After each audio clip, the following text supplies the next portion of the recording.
Welcome to Samba Samba. Enjoy the video. You start by installing the iPhone-style keyboard app. Open Play Store or sideload the APK. Make sure app installs are allowed.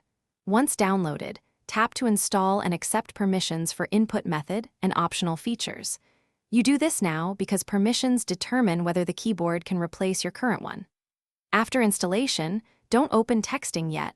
Stay in settings so you can enable the new input method. This step prepares the system-level switch that makes the rest of the conversion possible. Once done, go straight to Languages and Input and tap Virtual Keyboard to enable the new keyboard. You will toggle it on and then choose Set as default input method so every app uses it.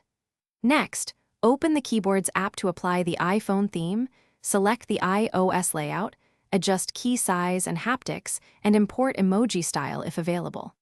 Make sure to test in a Notes app. Typing speed and punctuation behavior confirm the settings are applied and consistent across apps.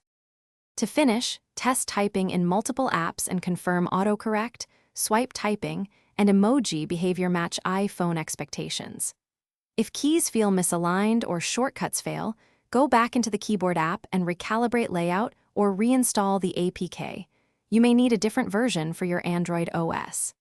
If crashes occur, revoke non-essential permissions and reboot. One key troubleshooting tip: switch temporarily to your system keyboard to isolate whether the issue is the keyboard app or device settings before making further changes.